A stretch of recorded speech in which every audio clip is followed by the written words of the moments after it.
Welcome to the AI Edge podcast. We're here to help marketing professionals stay on the cutting edge of AI news and its impact on the marketing and advertising industry.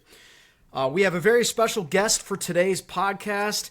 His name is Simon Poulton. Simon, can you introduce yourself?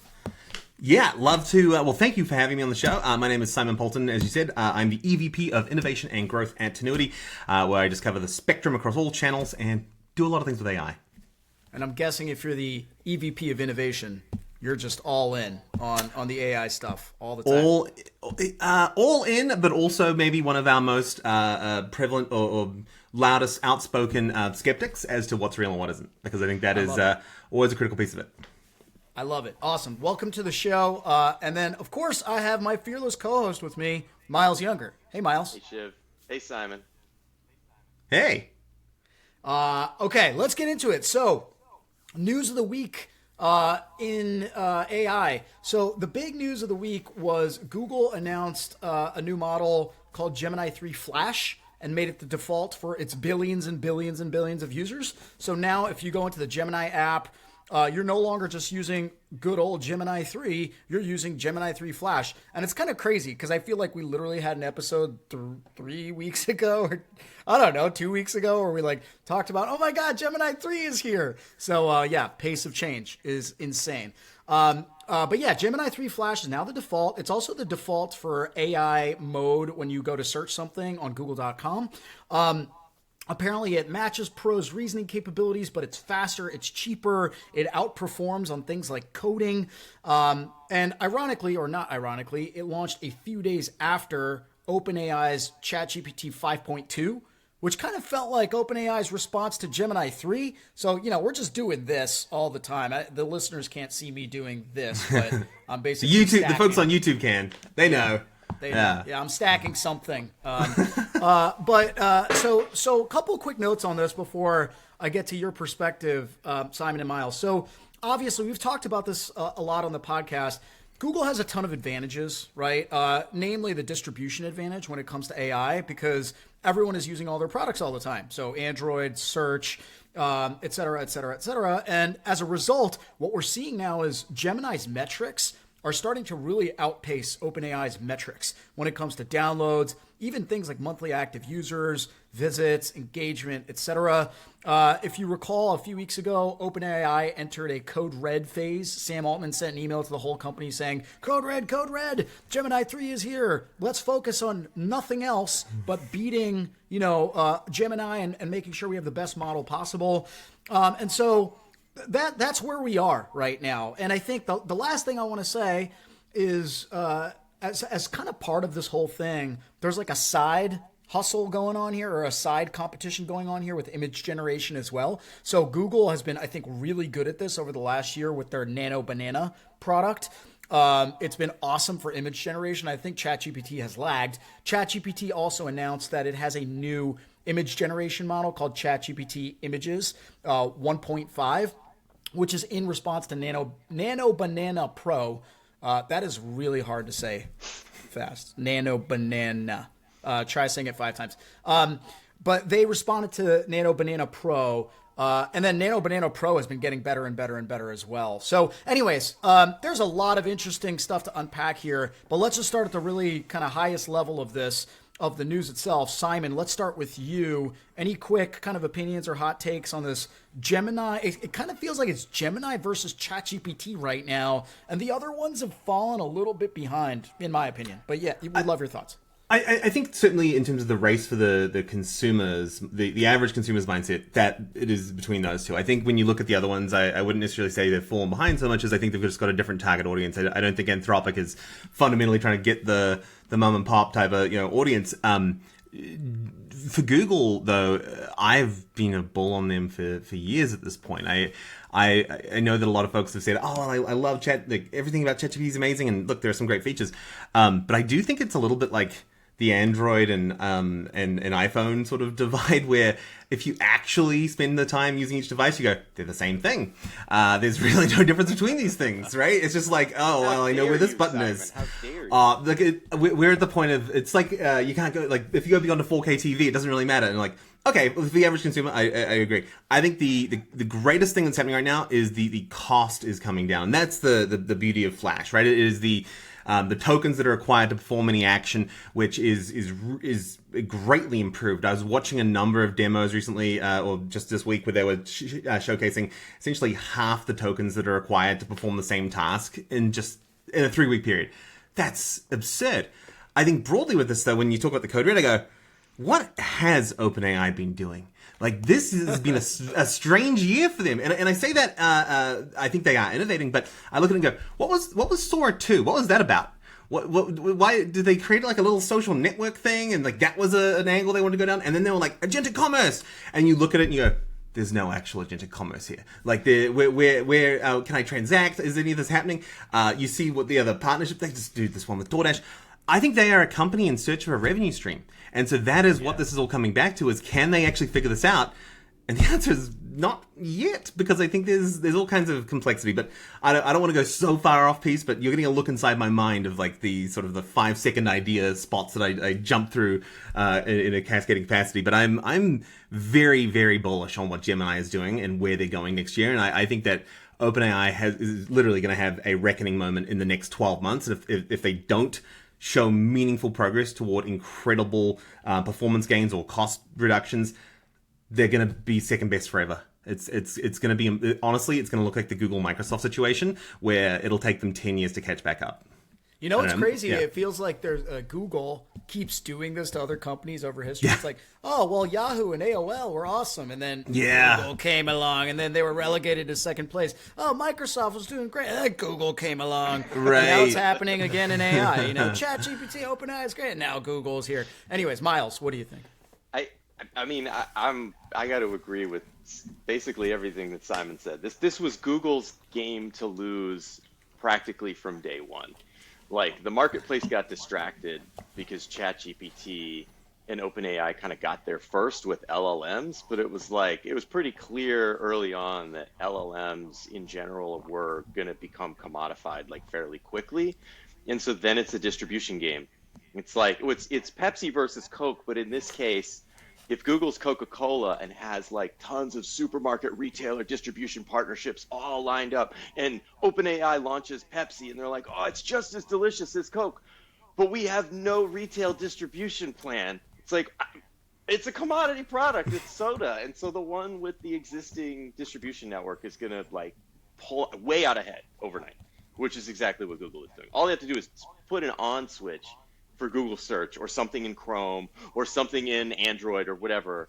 And Simon, to your point, their whatever daily active users, monthly active users can go from a very low number to like literally billions overnight. Yeah, absolutely. Well, and just the fact that it's so integrated into all current Google features. I think when we see it in Workspace, when we see it in even, you know, I read a piece a little while back about the Browser Wars 3.0, and that's what we're entering this period. And you see it now, of course, with comment and everything, but all Google had to do after they got that wonderful ruling from the DOJ was basically, there's no worries here. They need to compete in the next year. And I'm like, okay, all right. So then, you know, full steam ahead. They just put the little Gemini button in the top right.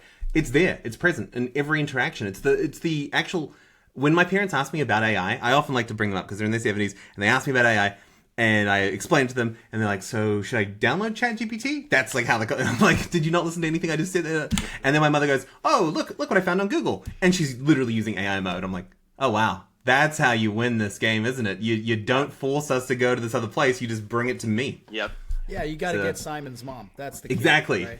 Oh, I look at my mother as like, it's like if whichever way Ohio goes, so does the nation. Whichever way my mother goes, is what LLM she's using, so does the nation. So I think the other angle of this, which I think is, you know, a big deal and a little under discussed, is Google also can afford to treat AI a little bit like a loss leader, right? And I think, like, you know, Google's, you know, we talk about, oh, when are ads coming to AI, right? And that's interesting, and we're going to continue talking about it a lot all the time. But also, it's not necessarily about when ads are coming to AI. It's about an existing ad business subsidizing AI. Right? Google prints money with ads already that have nothing to do with AI, but then it can sink that money, that high margin money, into investing into AI, whereas ChatGPT only makes money off of AI, right? And so it's like ads, yes, they're not necessarily in our face in the LLM yet. They will be. I promise you they will be. But it doesn't matter, right? Ads are actually propping up Google's AI business. And it's a lot of things, right? It's distribution. It's this idea of monetization and treating AI like a loss leader. It's the idea that Google has infrastructure, right? Google has cloud services. Google is creating its own chips. It just has so many built-in advantages. Yeah. And honestly, the only thing ChatGPT had before this was first to market, which Myles mentioned, which sounds cool, but we've seen over and over in history, first to market doesn't mean it becomes a dominant force. And then the other thing that OpenAI had was focus, right? And it's like, oh, well, all these other companies are not going to catch up because they're not focused on this problem. Well, Google has flipped the script on that in the last year or two. Yeah. They are clearly extremely focused and doing a great job, right? So, any thoughts on just those other advantages outside of distribution? Myles, let's start with you. This is going to turn into some kind of Google love fest. So whatever. I know, right? Put our cards on the table. Anybody who's hey, Simon, let's see your shirt. Show the YouTubers your shirt. That's right. I've got my my Chrome is offline Dino game. By the way, I had my laptop went offline at a conference once, and this came up, and I hit the space bar, started playing the game, and everyone's like, "What is this?" I'm like, "How did you not know this was a game? Everyone knows this is anyway, phenomenal." So I got it. By the way, it glows in the dark. So shout out to the cloud team at Google who sent me this. But I actually, you know what? I also have this. So I'm like a NASCAR driver. Where I just get various AI swag sent to me. So I got a Copilot shirt from Redmond. I was up at Microsoft and they hooked me up with that. So how do I get on this list? I don't know. Look, OpenAI hasn't sent me anything, so I'm just putting that out there. Look, maybe it affects my opinion. No, it doesn't affect. But I would love a ChatGPT shirt. Why not? Anyway, Myles, is this a Google love fest? The point, along the lines of Google Love Fest, the point I was going to make about ChatGPT being first to market, and Shiv, you mentioned that they had focus, and then Google spent, I don't know what, a year or two sort of, at least the market perception was like, oh, Google's lost in the woods and whatever, they got their shit together. And despite the fact that Google has its focus spread across many different sort of industries and technologies and product lines, it's not as if ChatGPT is a far superior product. When you use each product, on a standalone basis, the casual user can't tell the difference. They're both fantastic LLMs. And then Google's is, of course, integrated into all their tools. You can use it right in Gmail. You can use it right in Chrome. You can use it contextually with what you're doing. But at the end of the day, I think it speaks a lot to the commodification of LLMs, is that the company that pioneered LLMs and is 100% focused on them can't really deliver a product that is clearly or obviously superior to anything else on the market. I would sort of argue that OpenAI, they kind of pioneered it.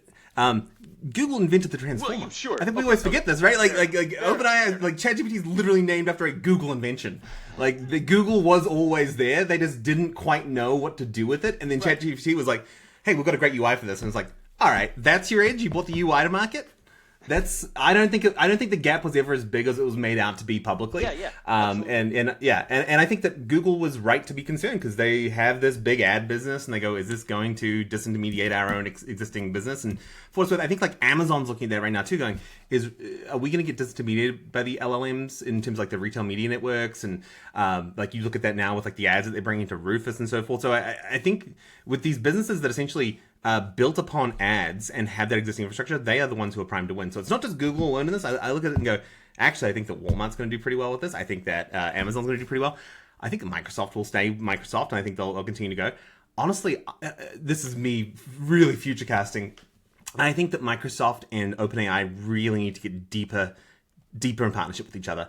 I think that is the only path that OpenAI really has. When we talk about the advertising experience there, if you look at the Facebook playbook from 2006, they knew they wanted to build their own advertising infrastructure, but they knew that it was difficult. There was a cold start problem. They had all the lack of data.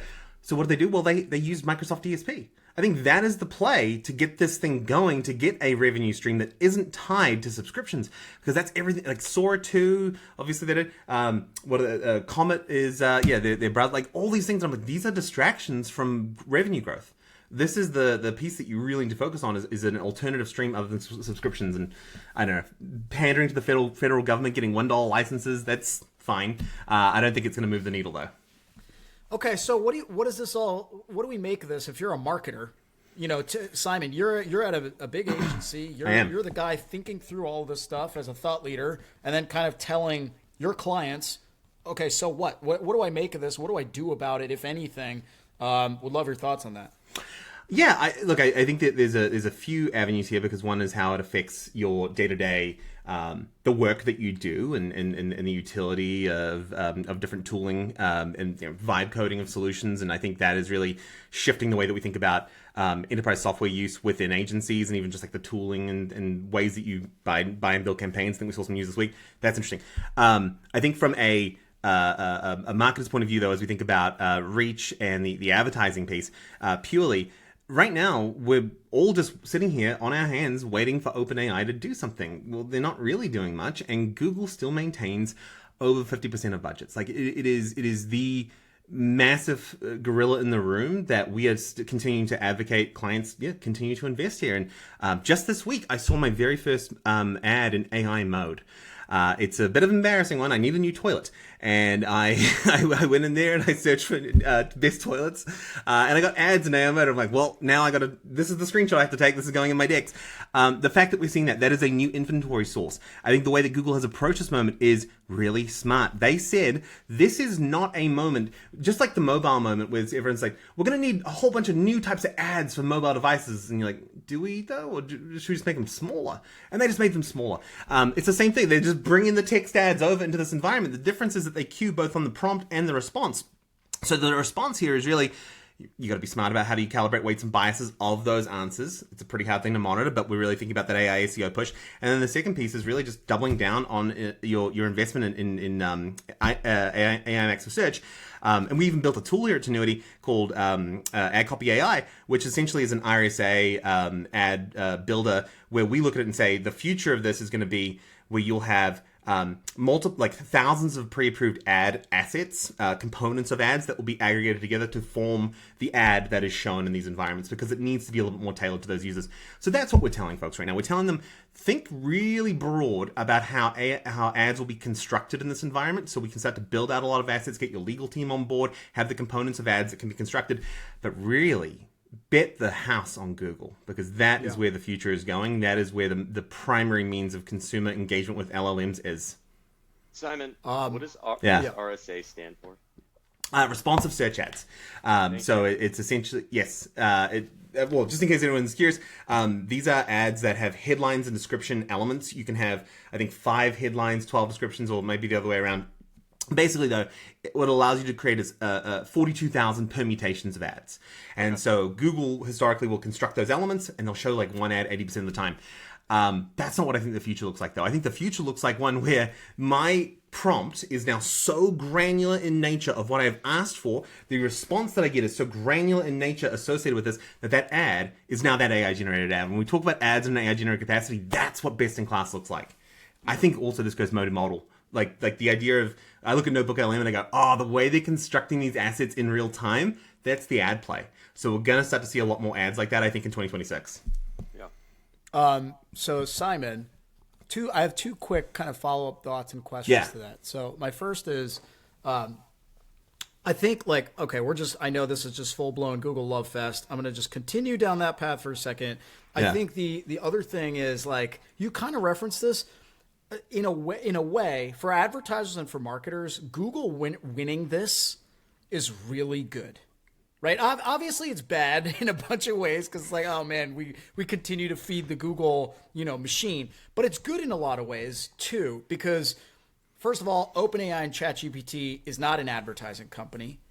They do not know how to necessarily be an advertising company. Mm-hmm. They may not be interested in being an advertising company. And as they suck attention away from consumers, and if that doesn't become a quality surface for advertising, that is not good for marketers and for advertisers. So in a way, Google gaining an advantage from a consumer point of view is actually, I think, really good for marketing and advertising. Would you agree with that? Like, I'm conflicted because I think there's short term. There is certainly some truth to that. I think especially when we think about like consistency of feedback loops and we think about the advertising quality. One of the challenges they have if OpenAI do launch ads soon is they don't have any data that backs up what ads actually perform well to what audiences.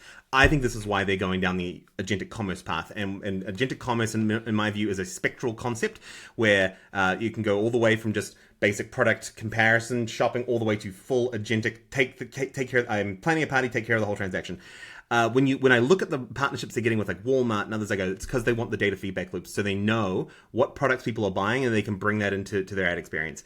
My hope is that there is having multiple parties that can do this as well is good for the industry. It is good for innovation. I think if we see a world in which Google is ultimately exclusively dominant, it's probably not that great for everyone. And it also then just leads to, frankly, a lack of innovation. I do think there's a world of multimodal advertising in the future, but Google's kind of got to be forced to get there, just like how they invented the Transformer. Google kind of had to be forced to get there because they invent this cool stuff, but no one else is doing it, so we'll just hold on to it. And you're like, I mean, smart business play, but from a consumer mindset, I'm like, no, bring it to us. So that's my long-term hope. But honestly, I look into the crystal ball and I go, maybe Meta makes a play. I don't think they will, but maybe. They've got an incredible ad infrastructure, and Zook seems to be just paying people up the wazoo in terms of what he's willing to afford to this. Like they're putting the right pieces together, but will they succeed in the world of LLM based advertising? I don't know. Where are the independent or kind of upstart consumer app developers in all of this? Like, why haven't we seen any sort of hot new AI-powered consumer apps just come out from some independent developer, even some other large incumbent company that nobody was expecting? Like, that's the thing that I keep kind of looking out for, is sort of the whatever, like, black swan event that could come and disrupt everything and kind of shake up the incumbents. Because I'm like, well, in this day and age, anyone can launch a consumer app that can reach global scale very quickly without a ton of capital. And AI is 100% commodified. The models are all available via clouds. Like, where are those apps? That's what I'm wondering.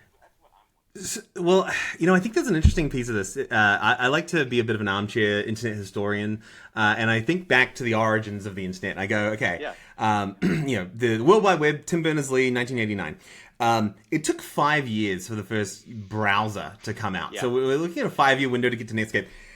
Then it took another 4 years after that to get to Google. Now, there were search platforms, but they weren't search in the same way. They were literally just link aggregation. And then it took another 8 years after that to get to social. And you can say, well, there were these interstitial elements. I think we're in the interstitial element phase. And so when I think about why haven't we seen these apps, I go, because people are just vibe coding and figuring things out right now. And honestly, I'm looking at this moment going, I don't know if I need to go out and buy new apps. Look, for what it's worth, it's not consumer-facing apps, but there's a whole bunch of software that's being created around AI SEO monitoring, all these types of things. But right now, we're in this sort of Cambrian explosion period, and we kind of need to see a meteor hit the Earth a little bit to see which ones are actually going to survive. Mm-hmm. I'm very dystopian when I think about how this. I'm like, yeah, if we could just kill 98% of companies just to know who the survive will be, that'd be great. Hey, Simon. Yeah. My second. I had a second question. Yeah. Really important. Which toilet did you buy? I have yet to actually procure the toilet. And part of it is because I'm considering getting 3 toilets. I have 3. Yes. Is it going to be an AI toilet? See, I would like that. My wife would say no. I tried to get a fridge, an intelligent fridge, one that can like tell you what's inside of it. My wife's like, absolutely not. I was like, all right, I see where you're coming from. Like, we'll have the smart house situation on our hand. Disney's that movie where the house takes over. That's my dream and it's her nightmare. Okay, cool. This is awesome. But I'll let you and the listeners know when I make a choice on the toilet. I'll post it. You can have an update maybe in a future episode. Yeah. Our listeners need to know. They do. Okay. Okay, let's transition to a couple other bits of news, and then we want to hear about your world. So, Simon, and Myles. A couple other things happened this week. One, I thought this was really interesting.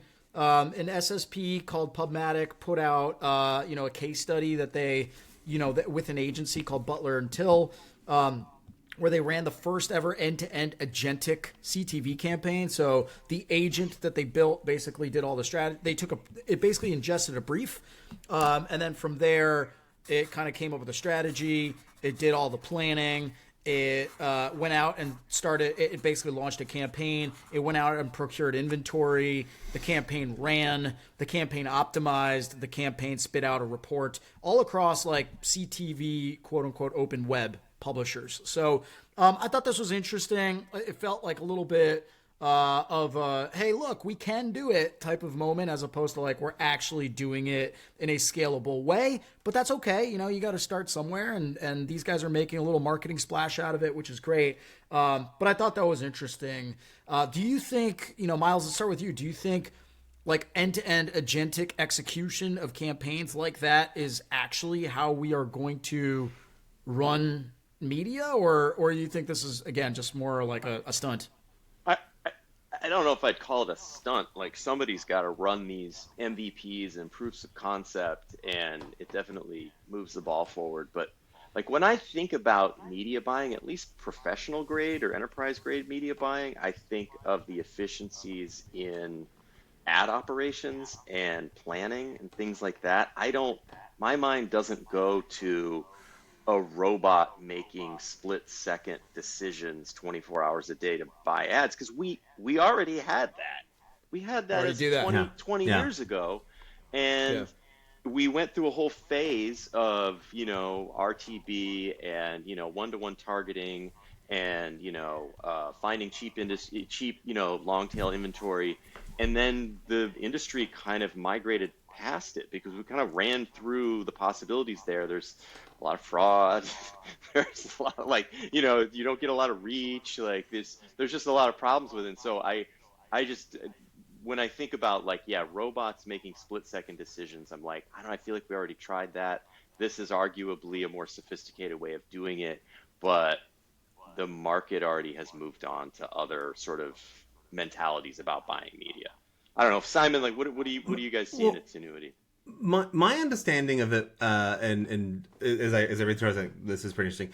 But essentially, it was an MCP based approach. So they wrote a brief in human language, and then submitted that. And I think that is where that is quite a novel piece of this, because up until now, the brief still has to be interpreted by a human. Now, when I think about this broadly, I do think about the concept of what I call agentic deference. And I think about this in a lot of different ways. And that is just the degree of decision-making power you're willing to cede. And in this case, is it a binary decision, in which case there's a sort of a rules-based decision tree associated with it?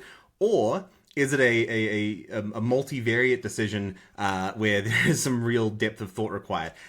Look, I would love to see behind the scenes of how this was all constructed. I do think it's novel. I think there are interesting things to this, but I will hold my breath before I go this.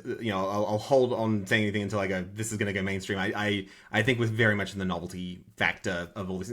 Google 2 years ago did the Impossible ad, if you recall that, which was them using AI to make an ad, and you're like, okay, I guess it kind of works. And they're like, we asked Gemini how to do this thing. I'm like, this is the lowest common denominator of what this ad could be. Like, there's no efficiency that was gained through this. You just happen to use an agent for it. And that's what I think we really want to look at is it making better decisions? Is it more performant? And if those signals start to come toward us and we go, it actually is more performant because it saw these three things that a human may have missed in this decision-making chain, great, I love that. But for now, buyers and brands still have a very firm requirement to have a human in the loop, because if something does go wrong, you do need someone to point at and blame. And right now with an agent, you go, who do you blame? You're like, the developers of the agent. Okay. I don't know. There's this Wall Street Journal one, by the way, where Anthropic did this thing where they had a vending machine in their office, and everyone could talk to the vending machine on Slack. And they made it a communist vending machine. And they had anti-capitalist day where they took all the prices to zero. And I just think about those scenarios where I go, these systems are still so open to manipulation and still so open to like all these adjustments that they aren't quite something that I would let fly a plane, but I might be my co-pilot. Well, like even the use case that you brought up was, feeding a brief into some sort of agentic media planning system, that by Mm-hmm. itself is not, I don't know, particularly sexy. It still involves No. plenty of human input, but if you've ever been involved in that process, that's potentially a massive efficiency in both time and human overhead and back and forth in emails and calls. And like there is a Right. lot of BS to potentially be shortcutted there. And it's not robots making split second decisions, but it is Right. very much like robots helping us with a pretty like boring, excruciating process. Yeah, I think so long as that robot also has a robot supervisor that is Yeah, validating all right. the decisions that they're making, right? And like, so you start to get through this, like, yeah, it could be amazing. But a lot of the time when I'm vibe coding different things or making different solutions, I will find that unless I am so excruciatingly focused on the validation myself, it will go wrong 1 every 10 times. And this is when you see the times lawyers have used LLMs to get case documentation. And you're like, this case didn't exist. And you're like, oh, but it worked the other 9 times. Like, I know, isn't that a kicker? Like, how much validation do you need to do? And apparently, we need to validate every single time still. Yeah. So let's transition. I want to call out one more story, and then Simon, we want to hear a little bit more about Sure. your work and what you're seeing in the market. The last story is IAS, Integral Ad Science, which is a brand security safety verification offering. They announced, an AI assisted brand safety agent. And, nothing crazy or, I think the news in itself is not all that interesting, or the product itself is not that interesting. But I did kind of find the news interesting in the sense that it's like we are now, every piece of like the tech stack, right? In this case, it's brand safety, has an AI thing now. Mm-hmm. And how many AI things are you going to stack on top of other AI things? And I just like, it made me start thinking, it's like, well, does this AI thing, first of all, need to be a standalone thing, right? Or does it just need to be kind of fit into like a MCP, AdCP API, some kind of integration where the information is being pushed into some other AI thing, so people can just talk to one AI thing and work with one AI thing? And like, if that happens, when will that happen? How will it happen? Does AI actually end up collapsing the stack? Because right now we're in the proliferation phase, the fragmentation phase. Eventually there will be a consolidation phase. That'll be interesting to kind of track as it pertains to like ad tech and martech. And again, it's just really interesting. Like right now there's a big land grab to be the front end, right? To be like, if you're a data cloud company, you're Snowflake, you're Databricks, like all these companies are releasing their AI thing. And I think they're kind of rushing to be the AI operating layer for users, but everyone is rushing to do that. And it's just, to me, it's just like reading that news. Again, I don't care too much about brand safety. I don't care about their silly, AI widget in the tool, but it just more so kind of like just opens up that discussion again of like, what will the future stack look like once, and if all these things actually get integrated using the right kind of agentic protocols? And then that I want to just transition, Simon, into your work, into Tinuiti. So Simon, before we go to you, actually, Myles, any quick takes on that, and then let's just hear from Simon for a bit. I mean, it sounds like IAS is following up on what Scope 3 announced in March. Yes. Like using AI for brand safety. I tend to think of it more from the lens of brand suitability, because that's the thing that AI can add is like, well, a deterministic keyword-based brand safety system would have just blocked a bunch of stuff. You end up with tons of false positives, basically. Whereas an AI system can be just a lot more sophisticated about deciding like, well, where is it? What inventory is actually suitable to your brand? And so, I don't know. I haven't read up on the IAS announcement in depth, but that was basically what Brian O'Kelly announced back in March, of just like, hey, we got to stop using deterministic rules for brand safety and use AI instead, and it's going to work a lot better. Yeah, no, broadly, I very much agree. I think the broad wrapper I put around all this, though, is, hey, it's CES season, and that these companies are going to be making these kind of announcements because they need something to talk about at CES, which I know cynical, both of you will be Simon. there. I'll be there. I know. Well, look, I did read that article, and I know that I said we're going to be demoing this at CES, and so I think, why don't the three of us go and see what is actually happening and see if what the engineers think. Is this going to get more complicated? My macro on this is, and I'm trying not to go down this is a AI horror movie like Ex Machina path, but this is with a point where you go, look, it's going to get more complicated until the AI is good enough to redesign the system itself. And at that point, we look at it, AI gain of function, because it is going through the process of essentially going, these humans are idiots, they're far too complicated, they're all over the place. I'm just going to build a better programmatic system, and it's going to be and it's going to be built in this language you don't even understand. So look forward to that. That's that. And that's how AI takes over the world. That's how it'll happen.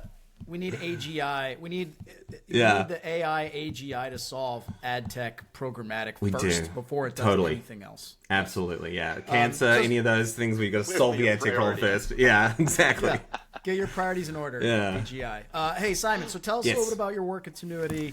Tell us a little bit about what problems you're tackling. We are most interested in hearing about what you're seeing, with your clients, right? What are the trends? What are they adopting? What are they not? We want our listeners to kind of take something away from your experience, just being on the front lines every day, talking to actual brand side buyers, as it pertains to innovation and AI and some of this new tech that's available.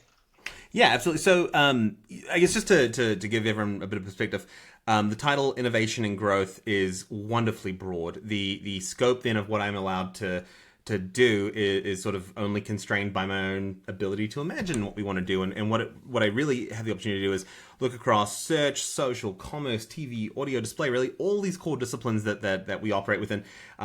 We have this structure where we took our leaders from each of those groups internally that would have been monolithic groups in other agencies, where you have the head of social, but guess what? They never do anything to do with social. They just do, account escalations and resourcing, all those things. Well, we took the head of social, we took the head of commerce, all those folks. We brought them into a small group around with me called Innovation. And so we spend a lot of time being heretics. And so when we think about the use of AI and the application here, of course, we're looking at the nature of how AI is shifting consumer journeys. We just had a report that came out about consumer AI trends. Maybe we can link it in the show notes where we surveyed 1,000 folks about this and really using that kind of awareness and knowledge to understand how prolific how prolific is the world of actual comparison shopping. We talk about it a lot. We think about it a lot, and then if no one's doing it, what's the point? Well, it turns out a lot more. I think 48% of folks are comfortable, at least from the survey, comfortable with using with using AI platforms for comparison shopping. So then that opens the door to how we think about AI SEO and what that really looks like right now. I think honestly, I spend a lot of time thinking about the inherent problems of AI SEO monitoring. There's a really strange, like I said, there were so many platforms that have come out in the space, and there are, but the inherent nature of these personalized experiences mean that it is not replicated. It is very hard to actually model that to get that data insight. This is a concept I've been calling context debt. And the idea here is essentially like how much context you fed into the LLM previously will then always modulate your future experiences. I had this interesting experience recently where I took a picture of we moved to this house and it was a man cave. I took a picture of the man cave and I said, make this a toy room. And it did. And it was great. And then it said, this was in ChatGPT, and it said, would you like me to find this, all the products I put in here, actually furniture? I was like, what? Why? And it's like, well, 6 months ago, you asked me to put a bed in a bedroom for Ashley Furniture. I'm like, what? Okay, so 6 months ago, I set my brand preference for Ashley Furniture by like completely unknown. That's happening all the time. And the only reason I knew is because I asked about it. But Simon, was this Gemini or something? What were you using? This was ChatGPT. ChatGPT, okay. Right. This was ChatGPT, yeah. So at the beginning of the year, my wife, we were looking at our guest room, and she was like, I like these two beds because we went to Ashley Furniture and we sat on them. You always got to sit on a bed. And I was like, fine, I'll put them in the room and show you two pictures of what they would look like. Great. And I completely forgot about it. And then when it came to the kids' toy room, I'm thinking in the back of my mind, I'm like, it's a kids' toy room. I'm going to go to IKEA. Like, this stuff's going to get destroyed. I'm not spending more than $100 on anything that goes in this room. And Ashley Furniture came out, and I was like, wow, that's amazing. And how we think about, again, that is so hard to track. And then how we think about this and we influence brands to start thinking about trying to establish that context within the LLM environments early. And so the play that you still need to make around branding.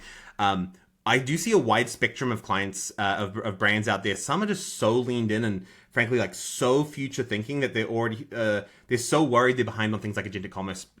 I think that no one is behind on agentic commerce because I don't think it exists. I think it is payment protocols strapped on top of LLMs. This is, by the way, there was that really interesting story this week about DoorDash and OpenAI. That's actually where I think agentic commerce could be the best. And I'll tell you why. It's because I recently, I had a Walmart shopper order, and I wanted Diet Coke. And if you're a Diet Coke enthusiast out there like me, you know that Diet Coke is definitely in no way related to Coke. But guess what? They replaced it with Coke. And I was like, that's not the choice. No. If anything, it would have been a Diet Dr. Pepper. This is crazy. Like, and I'm like, I wonder if an agent could have made that decision better. I wonder if this is a moment where agentic commerce would have actually played better, because I would be willing to give that difference, because right now I don't have a choice. The shopper makes the decision for me, unless I have the 5-minute wherewithal window to go like, oh no, I don't want that one. That's these moments that we're thinking about in terms of where is it likely that agentic commerce will actually come in, and then how can brands be seeding toward that. The other big area that I get asked about a lot, or that I spend a lot of time talking about, are these AI tools that brands are looking to build. And we often get a lot of questions around how can we build these tools internally? And that's where we start to talk about that agentic deference spectrum, when I think about like L1 tools through L4 tools. So L1 being this idea of like just a gem or a GPT that you may build just locally, just for yourself. And L2 being a tool that has a binary decision focus. So essentially it's rules based, but it's able to just follow that very consistently. And then you get into a multi-stage decision, and then you get into essentially ultimate, all decisions can be made. And the idea, oftentimes people go, can we build a Facebook agent? And I go, that is such a broad I think you're over, if you go into this mindset going, can we build a Facebook ads agent? And I'll tell you that right now, the answer should be, maybe you could, but I wouldn't trust it. And that's going to be what we have to focus on, is how much can you trust these tools and these systems that you're building?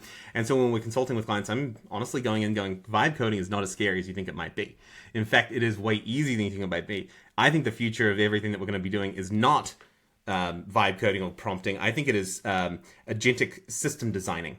And that is where this whole thing is going to be we'll really see growth internally, where I spend a lot of time chatting with brands. It's really, again, being a heretic, coming up with novel ideas and seeing who wants to poke in based on where we think the trends are going.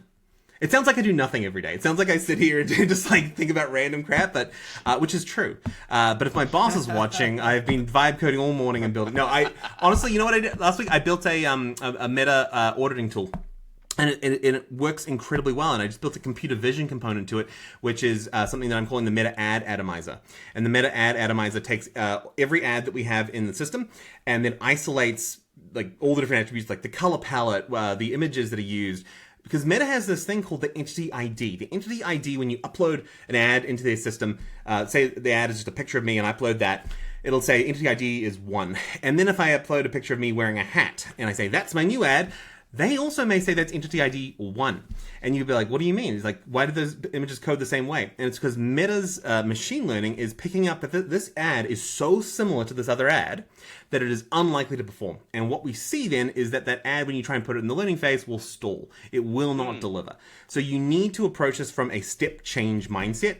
That's really difficult though, because we've always talked about, CRO mindset of iterate and make meaningful little small changes, change the button color from red to green or whatever. That is not the way that the future of ads works. But Meta doesn't give you entity ID. They've told us it exists, but you cannot access it. So I thought, well, why don't I build a tool that allows us to analyze all of our ads, all the features and assets of them, compare that to these ads as they've gone into the learning phase for the first time, and then try and reverse engineer the entity ID.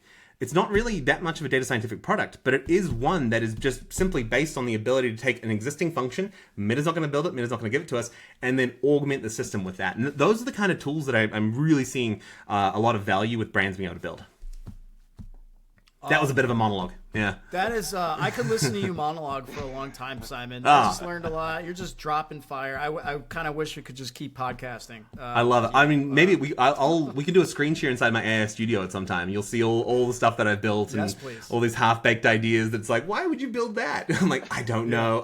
I built a game where it's just someone slinging pizzas in an oven because I was like, we could use this to give away coupons. It's like Temu. Like, it was a whole thing. Well, you're kidding. Let's go full circle, right? Bring it back to Google. Maybe instead of the dinosaur jumping game, they need to replace it with the pizza oven game, that you made, slinging the pizzas into or the just they should hit up Google, or replace it with like a local vibe code function where you like build your own game. I would love that. Like, give me like 3 variables and There you go. If you're listening, you know what? Maybe you would love that, and Myles I would. love I know, that. and no one else Most would people touch just it. be like, Yeah. give me the game. Can I just Right. play the game? Right. Okay, that's enough for today. That we could keep going, but unfortunately, we got to cut it off now. So Simon, thanks for joining us. This was fantastic. Thank you. We learned a lot, and you're just a wealth of knowledge. So thank you so much to our listeners.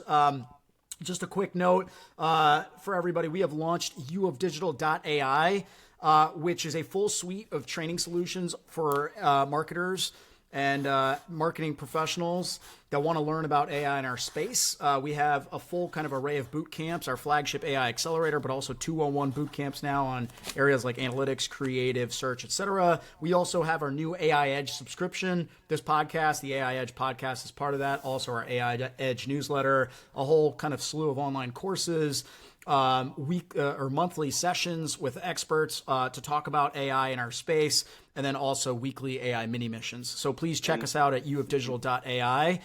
Thanks again. Accelerator, January 13th. Yes, thank you. Our next AI accelerator is coming up. It starts on January 13th. Please go enroll yourself, enroll your teams. There's still a promo code on the website to get 20% off. Get your AI learning journey started. It's part of your New Year's resolution. I know it is. It has to be. Cool. Thank you, Simon. Thanks, Myles. And we'll see everybody again next week. Thanks, Sam. Thank you.